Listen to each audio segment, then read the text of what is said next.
Hi, welcome back. In this lecture, we're going to talk about Mencius and Xunzi, who were two of the great successors to Confucius. Now that second name is a little tricky. Xunzi is X-U-N-Z-I.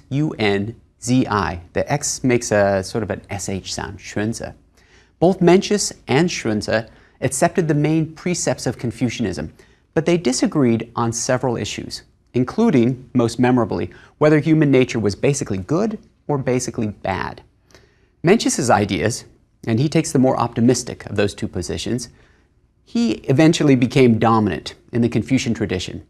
So it's a quick way to tell them apart, right? Mencius thinks that human nature is good, Xunzi thinks that it's bad. But there's more to the thought than this one idea, as important as that may be. We'll start with Mencius.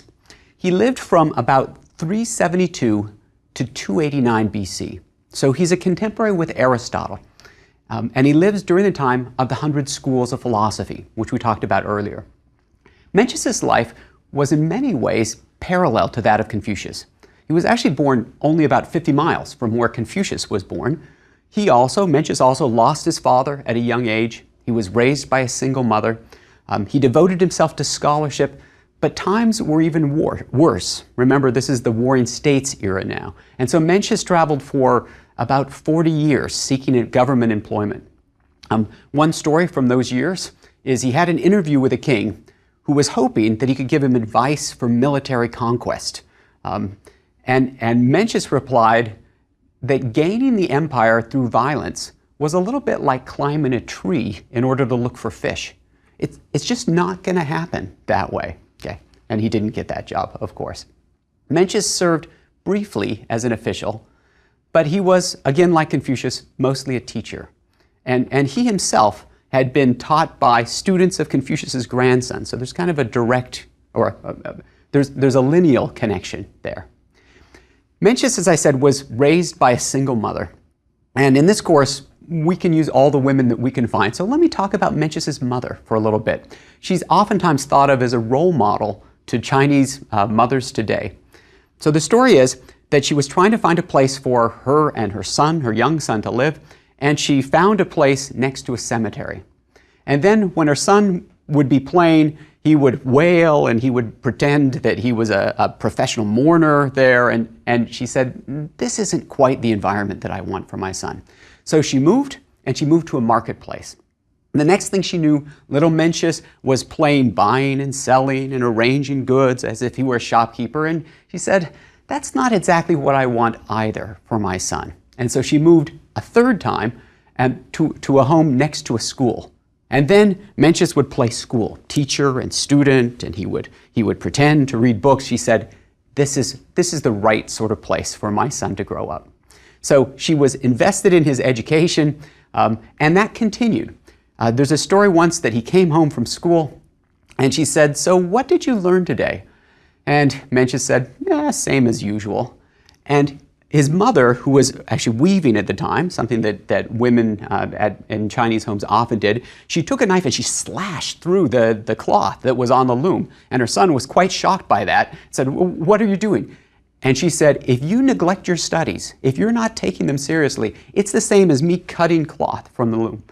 Unless I weave, who is going to take care of me? And unless you study, you're going to be dependent on others. In fact, unless you get more serious about your studies, you're going to end up a servant or a thief. And Mencius was taken aback by that and vowed to study even harder. One more story from his mother. When Mencius was older and was married, he once walked into his bedroom door and his wife was there, not completely dressed, which is a sort of breach of etiquette. Remember how important ritual is for Confucian scholars. And so he left without saying anything, but he was a bit put off by that. His wife noticed that he had started treating her as a stranger. And so she went to her mother-in-law, they're living with the mother, and she said, why don't you just send me back home to my family, because this marriage isn't working out so well. And the mother, Mencius's mother, went to talk to her son and said, it was impolite to barge in on people. Like next time, before you enter a room, why don't you make a little noise? Like you could knock or you could say something. But because you haven't behaved properly, then you blame other people. You blame your wife for not being appropriately, having the right sort of etiquette. Don't blame other people. Okay, Mencius, of course, took his mother's words to heart, became a great moralist as well. I guess the moral of these three stories is behind every great man in China is a mother. Once again, with Mencius, there's a man and there's a book. So the man's name is Mencius and the book's name is The Mencius. It's a record of his conversations, but unlike the Analects, Mencius's text offers extended arguments where he debates back and forth with his philosophical opponents, including the followers of Mozi. Remember the philosopher who talked about universal love or impartial caring. Mencius says that Mozi is wrong because morality should come from principle, not from self-interest or from utility. Remember that Mozi said if it doesn't contribute to food and clothing and shelter, then it just doesn't matter. And Mencius said, no, there are things that matter by principle. He also says, this is Mencius now, he's saying you can't love another person's family as much as you love your own. Then he's going to argue with the followers of Xunzi and say it's wrong to assert that self and pleasure are more important than duty and service. So Xunzi is wrong because he's too much on the selfish side, and Mozi is wrong as well because it's too unrealistically generous. Both of those are wrong because they deny human nature. Mencius wants his morality to be grounded in human nature, which is the subject of his most famous debate. And this is with Xunzi over whether people are naturally good or bad. Xunzi says human nature is neither one. It's sort of like water, so that people can be made to do good things or bad things. It depends on, like water can be channeled one direction to the left or to the right. It just doesn't matter. And Mencius's reply was, well, people are actually naturally good. I like your analogy, but it's more like water goes downhill, okay? And that's its natural tendency. Now, you can splash it up higher, you can keep it up with dams, but it does have a natural tendency. Okay, nice analogy, but what evidence would there be that people are naturally good? And Mencius gives a famous example. He says, imagine that there's a child, a toddler, who's walking along and then is about to fall into a well.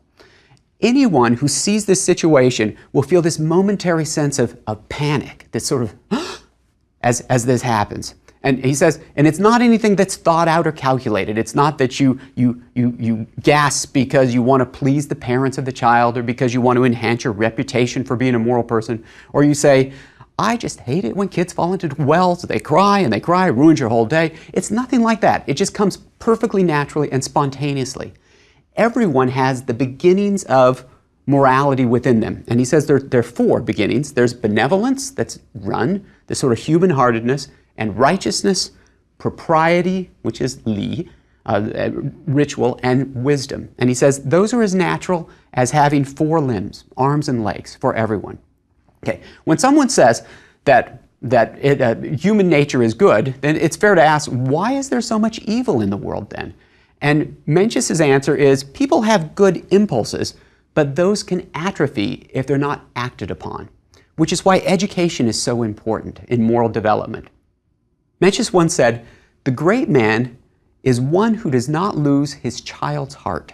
So you want to feel those impulses and then nurture them and cultivate them. Natural goodness is instilled in humans by heaven, and every person has the potential to become a sage through moral cultivation, which involves both qi, which is vital energy. We'll talk more about that when we talk about Neo-Confucianism, and xin, which is one's heart-mind. In Chinese, there's just one word that means what we refer to as both heart and mind. Those go together. Mencius then offers some refinements to Confucius's political ideals. Confucius talked a little bit about the mandate of heaven. Okay, here's the idea, is that heaven gives its seal of approval to some sort of political regime, as long as those rulers are taking care of the common people, are generous, are helping out, providing order. But when those rulers, or actually their descendants, become corrupt and oppressive, heaven will withdraw its seal of approval and give it to some other family. They'll lose that. And you'll know when heaven starts to lose or starts to withdraw its approval, because there will be portents. There will be natural disasters like eclipses and floods and droughts. And so rulers need to pay attention to those kinds of things. I know that may sound a little bit superstitious, and perhaps it is. We know that eclipses and earthquakes don't have anything to do with the morality of the rulers, but some of it kind of makes sense. In Chinese history, the Yellow River oftentimes broke through the dikes that kept it in. I mean, sometimes in Chinese history, the bed of the river was actually many feet above the floodplain. So when the dikes broke through, it was just disastrous. And that was thought of as a portent from heaven. Of course, sometimes that happened because the people, the administrators who were in charge of the waterworks were siphoning off money and things weren't getting paid and there's corruption, and so the dikes aren't being properly maintained. So there might actually be a connection between flooding on the Yellow River and poor government. It kind of makes sense. Now, Mencius takes this idea of the mandate of heaven and he takes it a little further by talking about the other part of that, which is when heaven gives its seal of approval to another family, that new person or family is justified in rebellion. And I should mention, heaven is not a personal God that sees over things. In Confucian thought, it's kind of an impersonal moral force. All right. So the mandate of heaven is closely associated with the welfare of the common people. And I'm going to give an example from Mencius. This is from the founding of the Zhou dynasty. The last dynasty, the Shang dynasty, had a ruler named Zhou. Different character, different pronunciation, kind of confusing. But that last ruler was a very corrupt guy. He was cruel and oppressive and lost the mandate of heaven. And then in the fighting that came, he actually was killed in that. There was a king who was talking to Mencius, asking about that particular episode in history. And he asked, "May a minister then put his sovereign to death?" Now, notice what a politically loaded question this is. This is a king who's saying, is it ever appropriate for somebody else to kill a king? And Mencius said, "He who outrages the benevolence proper to his nature is called a robber. He who outrages righteousness is called a ruffian. The robber and the ruffian we call a mere fellow. I have heard of the punishment of the fellow Zhou," that's the last cruel king, "but I've not heard of putting a sovereign to death in his case." So he's saying that he sort of lost that kingly imprimatur, that seal of approval, and then, yeah, those kind of people can be killed. All right, this is dangerous stuff. The founder of the Ming dynasty in China, this is in the early 1400s, so he's new into this empire, and he doesn't want to hear any justifications for other people rebelling against him. He disliked these ideas in Mencius, and he halted the sacrifices at Mencius's ancestral temple. And in fact, he tried to get rid of about a third of the book, the Mencius, all of those passages that touched on the right of rebellion. Okay. Some of the earliest economic analysis in Chinese history comes from Mencius as well. I mean, this is an important part of statecraft. There was a philosopher named Xunzi who suggested to Mencius in conversation that it would be beneficial if everything had a set price so that no one would take advantage of even a child who went to the marketplace, right? You send a kid with some money, he could just read the prices, give it in, and he won't be at a disadvantage in negotiating these prices, haggling. Mencius replied that that didn't really make sense. If, for example, every shoe of the same size were sold at the same price, why would anyone work harder to make a better quality shoe, he said. He also encouraged trade, which is a little bit of a change from Confucius. Confucius once said that the superior man cares about doing what's right, the inferior man cares about making a profit. There's sort of a hesitancy about market values there. And Mencius thought that trade was important. He also thought the division of labor was something that could be a good part of a well-organized society. He came across a king who was proud that he farmed himself right alongside his subjects. And when he talked to him, though, he asked this king, "So you're growing your own grain, that's great, but where did you get your cap? Where do you get the pots that you cook with, or the plows that you use?" And the king says, "Well, I don't make those myself. I have to barter for those."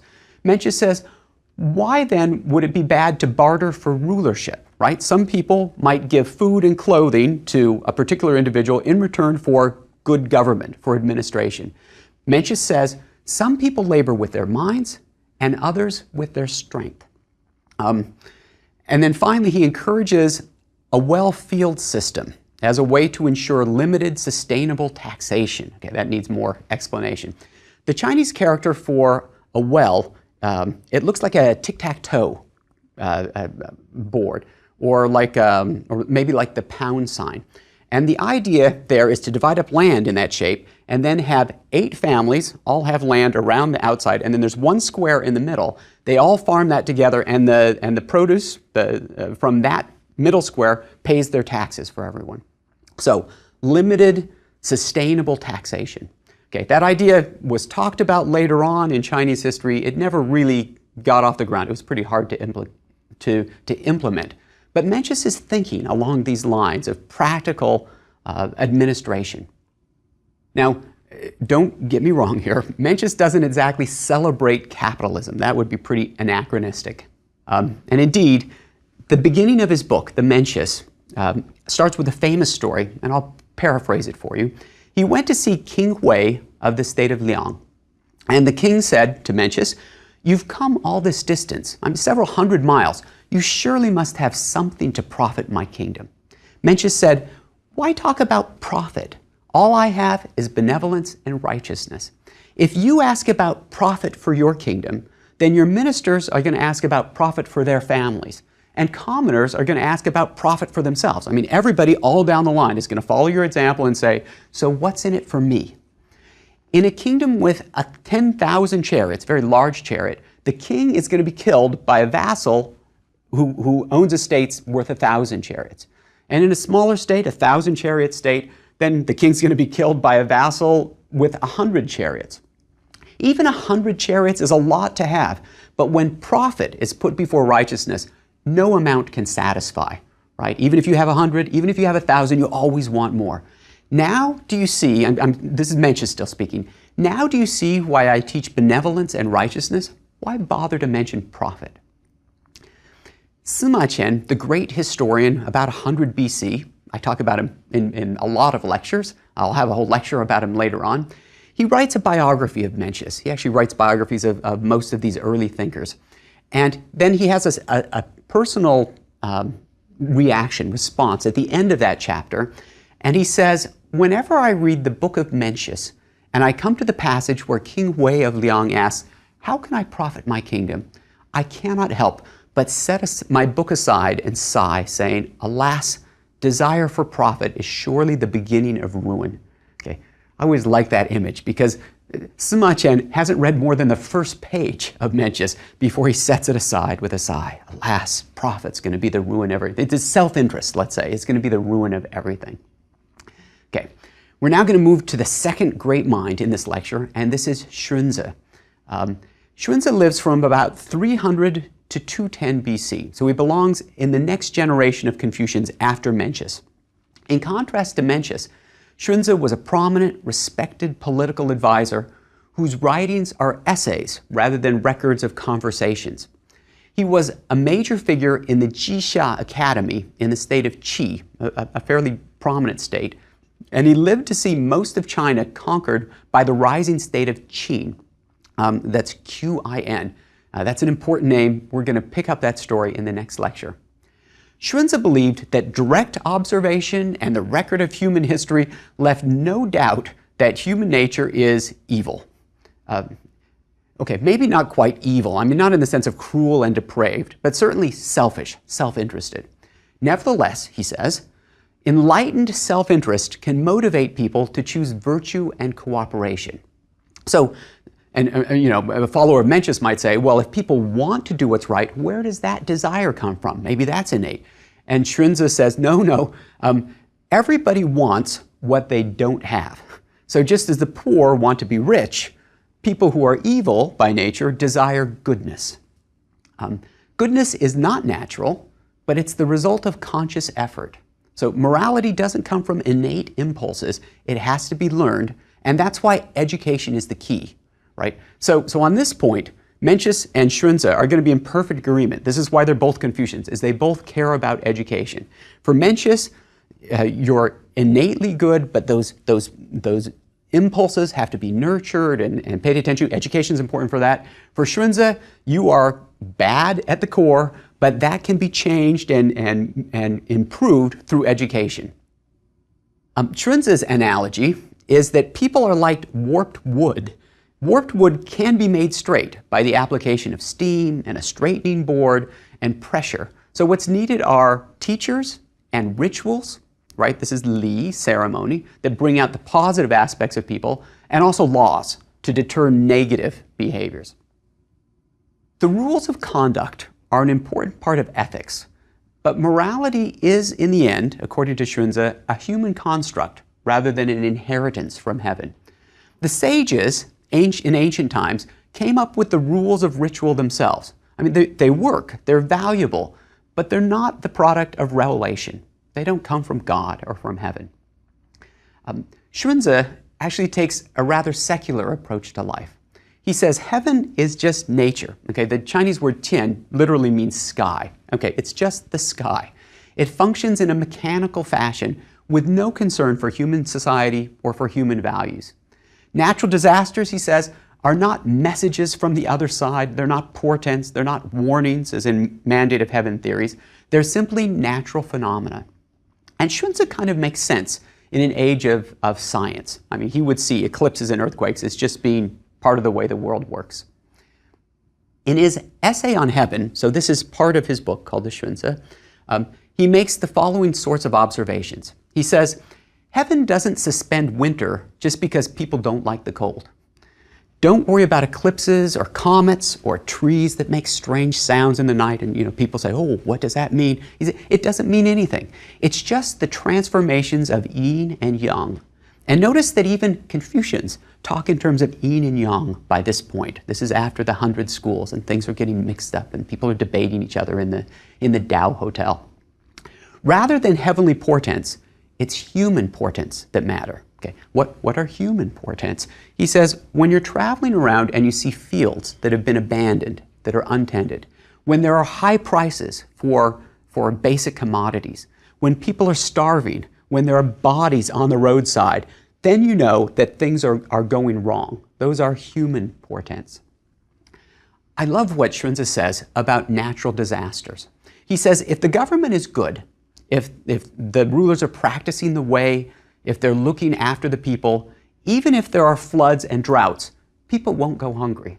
But if the government is corrupt and oppressive, even if there are no floods and droughts, people will still suffer and they'll still starve. I mean, ultimately, the worst disasters are man-made. It's how people react to what comes just mechanically by nature through natural processes. So rituals are important. Actually, they're crucial in fostering goodness. And they also provide psychological satisfaction, but they don't influence the workings of the cosmos. Xunzi notes that when people pray for rain, it rains sometimes. Why is that? And he says, well, actually, it'll always rain eventually, whether people pray or not. Rulers can participate in ceremonies and sacrifices, but whereas the people believe in them superstitiously, rulers know that the most important function of such rituals is to promote harmony and order. For example, sacrifices to the ancestors give expression to feelings of remembrance and longing for the dead. Expectations of supernatural intervention by departed loved ones are rather beside the point. It's like, I have a friend who's an atheist who believes in the power of prayer. And I remember asking him, saying, you don't even believe there's a God. Like, why do you pray? That doesn't make any sense. And he said, well, actually, there's something about prayer where you sit in a calm place, you focus on particular things, and when you do that, that sort of concentration sometimes leads to ideas that you haven't had before. So I think you can get answers to prayer, even though I don't think they come from God at all. Okay, compare that to Xunzi talking about the rituals. He says, the gentlemen understand them as the human way. The common people think of them as matters having to do with spirits. Let me talk for just a minute about ancestor worship. When your parents die, you're still connected to them. You still have the same relationship.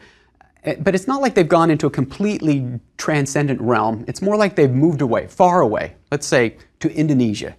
They're never coming back. You're not going to see them again.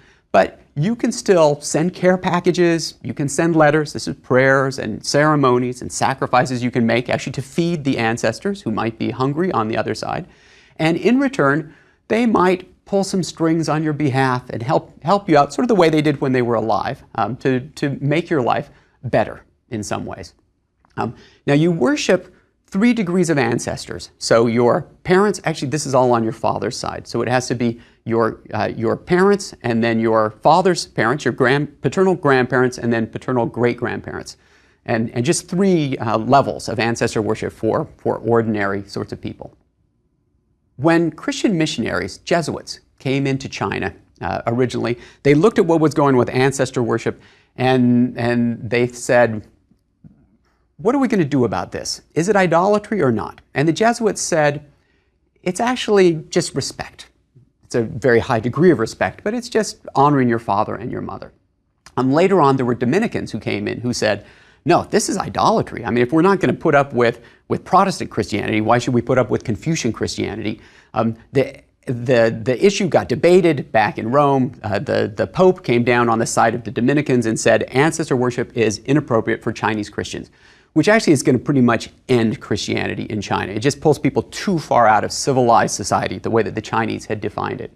Eventually, the emperor himself sided with the Jesuits and said, I'm not going to accept any Dominicans, and who is this guy in Italy who's telling my people what they can and can't believe? And Christianity just sort of falters in China over the issue of ancestor worship. Okay, back to Mencius early on. If Mencius gets credit for early economic thinking, we can recognize Xunzi as one of the first environmentalist philosophers. He urges rulers to adopt laws that conserve grasses and trees, fish and turtles, so that they can remain abundant. For example, he suggests that mountain forests should not be cut down when they're flowering or putting forth new shoots. And he wants nets and poisons prohibited from marshes during times when fish and turtles are depositing their eggs. He says, so as not to cut short their life and not to break their growth. And finally, language is also a rather arbitrary human construct, according to Xunzi, so words should be used precisely. And Xunzi talks about the rectification of names, which is basically matching names to reality, particularly in government offices, where you want to make sure that the person doing the office has the right title and the right description of what his responsibilities are. Xunzi's philosophy is very carefully articulated, and it's very readable. Okay, where does all of this go from here? Mencius and Xunzi, as followers of Confucius, have been compared to Plato and Aristotle, who were followers of Socrates. I mean, they have a lot in common. Both of these thinkers like education. They think that people can become sages. They like moral government and ritual. But Mencius tends to be more idealistic, and Xunzi more natural, maybe more realistic.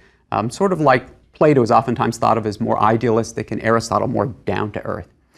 Xunzi's unsentimental realism was probably a better fit for the Warring States era, right? A time of great violence and chaos. And he was probably more influential in early China. Yet Mencius's ideas eventually overshadowed those of Xunzi. Why is that? It may be that Chinese culture is basically optimistic. They like the idea that people are naturally good. Xunzi was more open to the role of laws in statecraft, and some of his students were associated with legalism, which we'll talk about in the next lecture. And consequently, Xunzi's reputation suffered when the legalist Qing dynasty was taken over and repudiated by its successor, the Han dynasty. People blame all those bad things on legalists. In the 12th century, the writings of Mencius, actually the book of Mencius, is going to be included in the 4 books, along with the Analects and then 2 chapters from the Book of Rites. This collection became the fundamental text of Neo-Confucianism. We'll see that in lecture 23. And those 4 books will be the subject matter for the imperial civil service exams for about 700 years. The prominence of Mencius in Chinese thought is the reason why he and Confucius are the only 2 Chinese philosophers who are known in English by Latinized names, because they were first introduced to the West by Jesuit missionaries writing in Latin in the 17th century. So Confucius, that I-U-S, and Mencius, I-U-S. In Chinese, it's Kongzi, there's that zi that means master, and Mengzi. In popular culture, Chinese is a challenging language, and so you have to learn a lot of words, but also some four-character phrases, some slogans. And Chinese always are putting these little phrases into their discussion. The closest thing I can think of in English is maybe something like monkey see, monkey do, which would be hard to understand if you weren't a native English speaker, but if you have heard that phrase, you know what it means. Mencius writes fairly clear, straightforward Chinese. It's a good place to start learning classical Chinese, and he includes some memorable stories and illustrations. For example, a man from the state of Song was impatient for seedlings to grow, and he went out and pulled them up a bit to help them out. He went home, his sons, and he said, "I'm tired, I'm just exhausted." His son said, "What have you been doing?" He said, "I've been helping seedlings to grow." Okay. His son went out to the field to see what was going on, and already everything had started withering. Mencius says you can't force self-cultivation. And there's this four-character phrase, ba miao zhu jiang, that means pulling at the sprouts to help them grow. Okay. People hear that and they know, oh yeah, that means you can't rush a natural process, otherwise you'll ruin things in the attempt. Okay, two more very quickly that you've already heard about. For hopeless, wrong-headed actions, somebody Chinese may say, 缘木, cho yu. It's like climbing a tree to look for a fish. Remember the king that Mencius was talking to, who tried to gain the empire by violence. And finally, in China, a wise mother is devoted to her children's education, and that sort of thing might elicit the comment, 孟母三迁. Mencius's mother moved 3 times. Okay. What a lovely example of how mothers sometimes can cultivate and nurture their children and set an example. And perhaps that's a good place to end here with the question, what are you willing to do for your children?